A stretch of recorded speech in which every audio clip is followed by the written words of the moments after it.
सम्माननीय सभामुख महोदय, आर्थिक कार्यविधि तथा वित्तीय उत्तरदायित्व ऐन 2076 लाई संशोधन गर्न बनेको विधेयक 2081 माथि हामी सैद्धान्तिक छलफलमा छौं। मान्यज्यूहरूले बडो चाखका साथमा आफ्ना कोणबाट विचार विश्लेषणहरू राख्नुभएको छ, मत जाहेर गर्नुभएको छ। म सबैका मतहरूलाई हार्दिक रूपमा सम्मान गर्न चाहन्छु। केही विषयसँग गाँसिएर आएका छन्। विषय यो ऐनहरू कता छ नजर यतातिर लाउनुस्। बच्चामा 6 जना ती विचारहरू ऐनको संशोधनसँग सम्बन्धित छन्। त्यसका लागि पनि म धन्यवाद भन्न चाहन्छु। केही विषयहरू प्रस्तुत संशोधन विधेयकसँग सम्बन्धित त छैनन्, तर मुलुकको अर्थतन्त्र, त्यसको गति, त्यसमा सुधार जस्ता विषयहरूमा गाँसिरहेका छन्। त्यसका लागि पनि मान्यज्यूहरूलाई म धन्यवाद भन्न चाहन्छु। केही मनोगत आरोपहरू पनि छन्। त्यो तथ्यमा नउभिएको मनोगत आरोपको बारेमा सम्मानित सदनको मूल्यवान समय खेर फाल्नु हुन्छ जस्तो मलाई लाग्दैन। त्यसकारणले आरोप लगाउनेहरूलाई आरोप पुष्टि गर्नका लागि म आग्रह पनि गर्न चाहन्छु। कुनै पनि मान्य सदस्यको जिम्मेवारी मनोगत आरोपमा होइन, तथ्यमा उभिएर प्रस्तुत हुने नै हो भन्ने मलाई लाग्छ। जहाँसम्म मान्यज्यूहरूले राख्नुभएका विचारहरू छन्, त्यसमध्ये केही चिजहरूलाई म यहाँ सम्बोधन गर्न चाहन्छु। स्वाभाविक रूपमा यो विधेयकले एउटा के कुरालाई बडो सिरियसली आत्मसात गरेको छ भने हामीसँग यो आजको कुरा होइन सभामुख महोदय, केही समयदेखि यता हामीहरू कहाँ छौँ भन्दाखेरि राजस्वले साधारण खर्च धान्न धौधौ भइरहेको अवस्था छ। मैले यो सच्चाइलाई यहाँ राख्दा हुन्छ भन्न ठान्छु कि चालु आर्थिक वर्षको विनियोजनमा कयौं अनिवार्य दायित्वका शीर्षकहरूमा समेत न्यून विनियोजन गरेर बजेट प्रस्तुत गरिएको छ।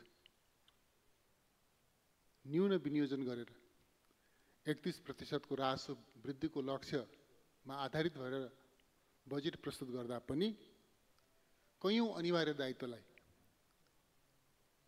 कैदी बन्दीको सिधा जस्ता दायित्व, पेन्सन जस्ता, तलब जस्ता दायित्वहरूलाई पनि, अनिवार्य दायित्वहरूलाई पनि न्यून विनियोजन गरेर बजेट प्रस्तुत गरिएको छ। यसले के बताउँछ भने राजस्वले साधारण खर्च धान्न धौधौ भइरहेको अवस्थामा हामी छौँ। यस्तो अवस्थामा हामीले बजेट निर्माण गर्दा अब अनुशासनतर्फ फर्किनका लागि विलम्ब भइसकेको छ। हामीले विलम्ब गर्नु हुँदैन।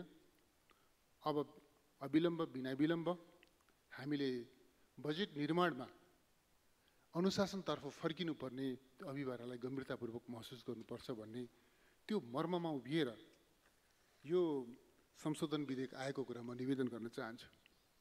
बजेट निर्माणको कुरा गरिँदा स्रोत व्यवस्थापनको विषय र विनियोजन कौशलको विषय, सीमित स्रोतलाई उच्च प्रतिफल सुनिश्चित हुने गरी कसरी विनियोजन गर्ने, यो विषयमा केन्द्रित हुन जरुरी छ भन्ने त्यो उद्देश्यमा केन्द्रित भएर यो संशोधन विधेयक आएको छ। मान्यज्यूहरूले आर्थिक वर्षको यो बिन्दुमा आइपुग्दा कयौं आयोजनाहरू, कयौं योजनाहरूमा अझै टेन्डर नलागेको जस्ता कुराहरू पनि गर्नुभएको छ। हामीसँग मैले बारम्बार भन्ने गरेको छु, चालु आर्थिक वर्षमा करिब 11,000 योजनाहरू, 7,000मा 11,000 थप्यौँ, जम्मा 7,000 योजनामा चालु आर्थिक वर्षमा मात्र 11,000 थपेर 18,000 पुर्यायौँ। ती 11,000 योजनाको ठेगाना, तिनको अवस्था, ती योजना छनौट गर्नका निम्ति सम्बन्धित सरकारवाला निकाय कार्यालयहरूको संलग्नता, त्यसको अध्ययनको अवस्था केही छैन। अनि त्यस्ता योजनाहरूको कार्यान्वयन सुनिश्चितता गर्नु त्यति सजिलो कुरा होइन भन्ने कुरा म सामान्य यो चाहिँ सभामुखज्यू मार्फत सम्मानित सदनलाई अवगत गराउन चाहन्छु। त्यस कारणले यो विधेयक मुख्य रूपले बजेट निर्माणको प्रणालीलाई बजेट कार्यान्वयनको प्रणालीलाई प्रभावकारी बनाउने उद्देश्यतर्फ अनुशासनतर्फ फर्किने उद्देश्यतर्फ केन्द्रित छ, त्यसै हिसाबले आएको छ भनेर म अनुरोध गर्न चाहन्छु। एनार्किजम सुझाव दिने प्रश्न गर्ने मान्य गरिसक्नु भएको छ। एनार्किजम होइन, अनुशासनतर्फ यो हामी फर्किनुपर्छ भन्ने यसको डिटर्मिनेसन हो, सङ्कल्प हो। यो आन्तरिक ऋणका विषयमा पनि आज पनि र अघिपछि पनि सम्मानित सदनमा विषयहरू उठि नै रहेका छन्। म के अनुरोध गर्न चाहन्छु भने आन्तरिक ऋणका सन्दर्भमा हामीसँग कुनै पनि मन्त्रीसँग असीमित त्यो लिभरेज हुँदैन, त्यो छुट हुँदैन। पार्लियामेन्टले पारित गरेको बजेटको सीमाभित्र मात्रै ऋण उठाउन पाइन्छ भन्ने कुरा हामी सबैलाई थाहा छ र त्यो अहिलेको अर्थमन्त्रीलाई पनि थाहा छ। त्यो कुरालाई हेक्का राखेर मात्रै चाहिँ आन्तरिक ऋण हो 26 खर्बको हाराहारीमा पुगिरहेछ, त्यो मलाई जानकारी छ। तर हामी पार्लियामेन्टले निर्धारण गरेको सीमाभित्र रहेर मात्रै आन्तरिक ऋणमा गइरहेका छौँ भन्ने कुरा म निवेदन गर्न चाहन्छु। थाहा छ अहिले चाहिँ द्विपक्षीय तथा बहुपक्षीय विकास सहायता संस्थाहरूको भूमिका कुन ढङ्गले परिवर्तित भइरहेको छ, हाम्रा आवश्यकताहरू के छन्, हामीले अन्तर्राष्ट्रिय सहयोग परिचालन गर्ने सन्दर्भमा कस्तो सोचको साथमा, कस्तो मान्यताको साथमा अगाडि बढ्नुपर्छ, यस विषयमा अहिलेको सरकार सचेत छ। हामीले म सम्मानित सदनलाई अवगत गराउन चाहन्छु, सरकारले वैदेशिक सहयोग परिचालनका सम्बन्धमा एउटा स्पष्ट नीति पारित गर्दैछ। अर्थ मन्त्रालयले मन्त्री परिषद समक्ष वैदेशिक सहयोग परिचालन सम्बन्धी स्पष्ट नीति प्रस्ताव गर्दैछ। त्यो नीतिमा मुख्य रूपले के कुरामा जोड दिएको छ भनेदेखि वैदेशिक सहयोग परिचालन गर्दा चाहे त्यो ऋण होला, चाहे त्यो अनुदान होला, कुनै पनि हिसाबले वैदेशिक सहयोग परिचालन गर्दा हामीले हाम्रो आवश्यकतामा जोड दिनेछौँ, हामीले हाम्रो प्राथमिकतामा जोड दिनेछौँ, उच्च प्रतिफलका आयोजनाहरूमा, उच्च प्रतिफलका कार्यक्रमहरूमा जोड दिनेछौँ। यस हिसाबले हामीले त्यो हाम्रो वैदेशिक सहायता परिचालनको सन्दर्भमा पनि हाम्रा मान्यताहरूलाई अपडेट गर्दैछौँ। त्यस कारणले अब अहिले ग्लोबल सिनारियो, रिजनल सिनारियोमा जुन प्रकारको परिवर्तन आइरहेको छ, त्यसबाट हामी हतप्रभ भएर, आत्तिएर, घबराएर अगाडि बढ्ने होइन। हामी मुख्य रूपले हाम्रो खुट्टामा उभिएर हामीलाई सकारात्मक ढङ्गले साथ सहयोग गर्न चाहने अन्तर्राष्ट्रिय समुदायको पनि साथ समर्थन लिएर हामी अगाडि बढ्छौँ। त्यस कारणले घबराउनु पर्ने जरुर केही चेन्जेसहरू भइरहेको छ, तर हामी घबराउनु पर्ने अवस्थामा छैनौँ। हामी त्यो ल्याकत राख्छौँ र राख्नुपर्छ भन्ने कुरा पनि म यहाँ राख्न चाहन्छु। तरलताको विषय पनि उठिरहेको छ। ब्याङ्कमा तरलताको आकारका विषयमा चर्चा हुने गरेको छ। म सम्मानित सदन समक्ष निवेदन गर्न चाहन्छु सम्मान्य सभामुखज्यू मार्फत कि पछिल्ला दिनहरूमा खास गरी सरकारले जुन प्रकारका नीतिगत र कानुनी क्षेत्रमा जुन प्रकारको परिवर्तनका पहलहरू गरिरहेको छ, जुन ढङ्गले लगानीका निम्ति सहज वातावरण निर्माण गर्नका निम्ति कोसिस गरिरहेको छ, यसको प्रभाव क्रमशः देखा पर्दै गएको छ। र पछिल्लो दिनमा हेर्नुहुन्छ भनेदेखि ब्याङ्कको तरलता डिस्पर्स हुने त्यो क्रम बढेको छ। त्यो लगानी क्रमशः बढ्दै जाने एउटा स्थिति छ। त्यसलाई अरू हामीले स्पिड अप गर्नुपर्ने अवस्था छ। पुँजीगत खर्चका सन्दर्भमा मेरो अनुरोध के छ भने अघि म्यानेजरले राख्नुभयो अवस्थामा यो भनाइसँग मेरो सहमति पनि छ। पुँजीगत खर्चमा हाम्रो विद्यमान सार्वजनिक खरिद ऐन र त्योसँग सम्बद्ध नियमावलीका कतिपय प्रबन्धहरूलाई अद्यावधि गर्नुपर्ने, संशोधन गर्नुपर्ने, परिमार्जन गर्नुपर्ने आवश्यकता छ। हामी कसैका इन्ट्रेस्टहरू इन्जेक्ट हुन नदिइकन राष्ट्रिय आवश्यकताको आधारमा स्रोतको उच्चतम र अधिकतम प्रतिफल प्रकाशित हुने गरिकन समयमा आयोजना सम्पन्न हुने, प्रक्षेपित लागतमा सम्पन्न हुने, गुणस्तरीय रूपमा सम्पन्न हुने गरिकन र एउटा चाहिँ स्वस्थ प्रतिस्पर्धालाई प्रमोट गर्न सकिने गरिकन हामीले चाहिँ सार्वजनिक खरिद ऐन र नियमावलीमा परिमार्जन गर्नुपर्ने आवश्यकता छ। सरकार यस विषयमा गृह कार्यमा छ भन्ने पनि म यहाँ निवेदन गर्न चाहन्छु। म भन्न चाहन्छु कि यो बिना तयारीका कर्मकाण्डी बजेट होइन, राम्रो तयारीको बजेट आउनुपर्छ भन्ने मान्यजीहरूको भनाइप्रति मेरो समर्थन छ। त्यसरी नै बिना तयारीको होइन, राम्रो तयारीको बजेट निर्माणका निमित्त सरकारले सोची पनि रहेको छ र त्यसकै निम्ति एउटा कानुनी आधार निर्माण होस् भन्ने उद्देश्यले यो संशोधन विधेयक प्रस्तुत भएको पनि म राख्न चाहन्छु।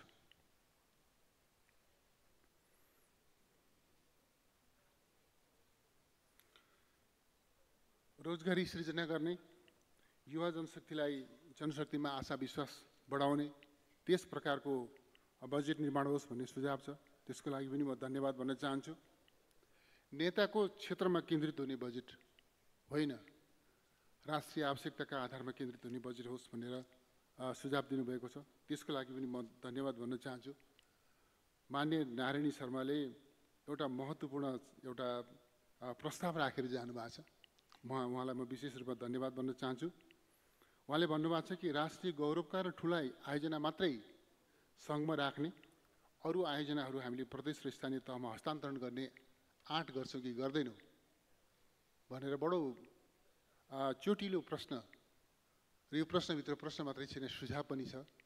म सैद्धान्तिक रूपमा यो प्रस्तावसँग, यो धारणासँग सहमति राख्छु।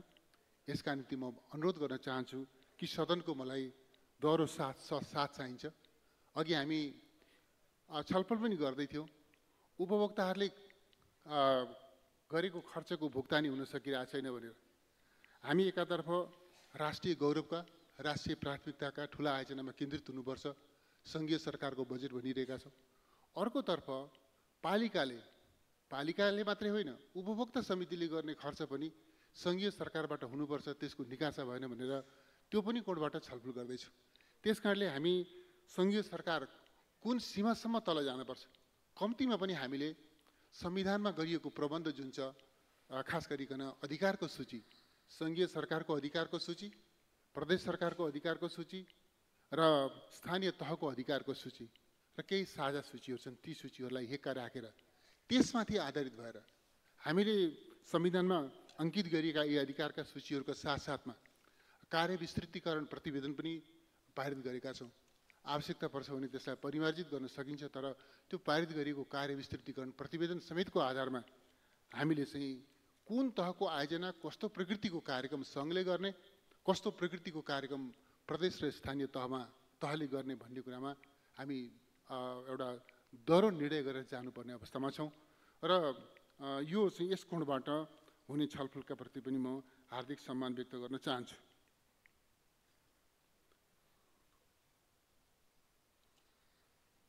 शिक्षा क्षेत्रका समस्या, स्वास्थ्य क्षेत्रका समस्या, यो संरचनागत सुधारका कुरा, पुँजीगत खर्चका कुरा, यी यस्ता चिजहरूमा पनि मेरो यहाँ मानिसहरूको अभिव्यक्तिप्रति म हार्दिक धन्यवाद भन्न चाहन्छु।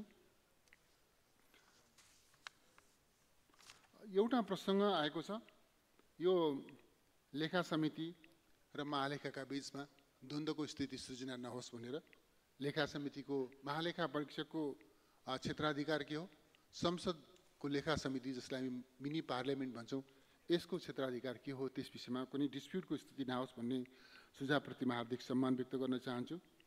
जहाँसम्म यो चाहिँ खर्च नभएको, स्थानीय तहमा प्रदेशमा गएको खर्च नभएको रकम सञ्चित कोषमा फर्किनुपर्छ भन्ने विषय, यो कुनै संहिताको मर्म विपरीतको कुरा होइन। खर्च गर्नका निम्ति विनियोजन गरिएको हो, खर्च भएन भने सङ्घीय सञ्चित कोषमा आउँछ। सङ्घीय सञ्चित कोष यो सङ्घीय सरकारको मात्रै कोष हो भनेर हामीले ठान्नु पनि हुँदैन। यो सङ्घीय सरकारको मात्रै कोष हो भनेर ठान्नु हुँदैन। यो सङ्घीय सञ्चित कोषलाई त्यस रूपमा पनि बुझ्नु हुँदैन। त्यस अर्थमा यो कुनै त्यसरी पनि गरिएको कुरा होइन। र मान्यज्यूहरूले, कतिपय मान्यज्यूहरूले मन्त्रीहरूका बिचमा, मन्त्री परिषदका बिचमा यसो थोरै दरार छ भने छ कि अथवा त्यहाँ चिकुल टोक्न सकिन्छ कि भन्ने कोसिस पनि गर्नुभयो, त्यो नगर्दा राम्रो। यो सदनमा आएको यो विधेयक, संशोधन विधेयक मन्त्री परिषदले राम्रोसँग अध्ययन गरेर सुविचारित ढङ्गले पारित गरेर आएको छ र यसमा चाहिँ मन्त्रीहरूका बीचमा मिसअन्डरस्ट्यान्डिङ सिर्जना गर्न सकिएला कि भनेर त्यो कोसिस नगर्दा हुन्छ। रह्यो सवाल यसका कन्टेन्टहरूका विषयमा, मैले निवेदन गरेँ कि यो विधेयकले, यो संशोधन विधेयकले यही नै कि एउटा वास्तवमा अत्यन्त जवाबदेहीपूर्ण ढङ्गले हामीले चाहिँ स्रोत व्यवस्थापन र खर्च व्यवस्थापनतर्फ जानुपर्ने आवश्यकतालाई बोध गरेको छ। त्यसै हिसाबले आर्थिक कार्यविधि र वित्तीय उत्तरदायित्वलाई पुनर्परिभाषित गर्ने प्रयास गरेको छ। यिनै कुराहरू सम्मानित सदन समक्ष राख्दै भोलि दफावार छलफलका क्रममा सदनमा व्यक्त हुने विचारका प्रति जवाफ दिने चाहिँ त्यो अभिभारा आफूसँग सुरक्षित राख्दै त्यो जिम्मेवारी मैले निर्वाह गर्ने नै छु भन्ने वचन व्यक्त गर्दै छलफलमा सहभागी हुनुभएका सबै मान्यज्यूहरूप्रति फेरि पनि आभार व्यक्त गर्न चाहन्छु, धन्यवाद व्यक्त गर्न चाहन्छु। सभामुखज्यू, धेरै धेरै धन्यवाद।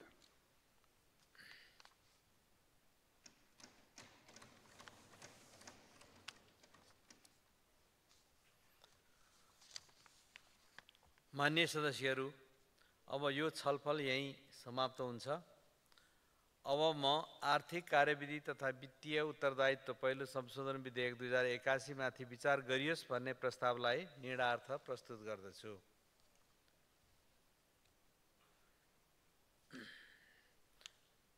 यो प्रस्तावको पक्षमा हुने मान्य सदस्यहरूले हुन्छ भन्नुहोला र यसको विपक्षमा हुने मान्य सदस्यहरूले हुन्न भन्नुहोला।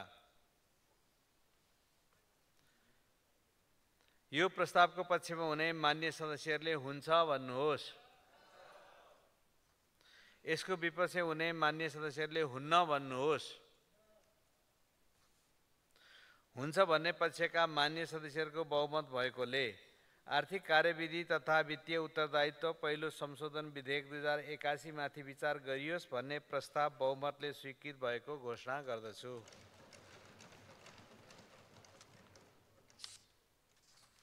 मान्य सदस्यहरू, आर्थिक कार्यविधि तथा वित्तीय उत्तरदायित्व पहिलो संशोधन विधेयक 2081 माथि प्रतिनिधि सभा नियमावली 2079 को नियम 112 बमोजिम संशोधन पेश गर्न चाहनुहुने मान्य सदस्यहरूले विधेयक शाखा प्रतिनिधि सभा संघीय संसद सचिवालय सिंहदरबारमा दिन सक्नुहुनेछ।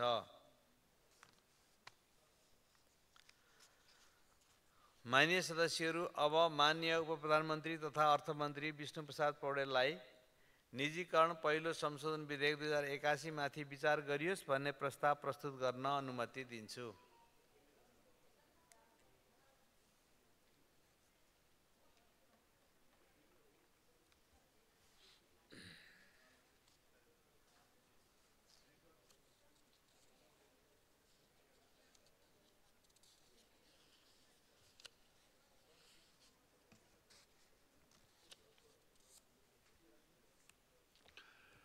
सम्मानीय सभामुख महोदयको अनुमतिले निजीकरण पहिलो संशोधन विधेयक 2081 माथि विचार गरियोस् भनी प्रस्ताव प्रस्तुत गर्दछु। धन्यवाद।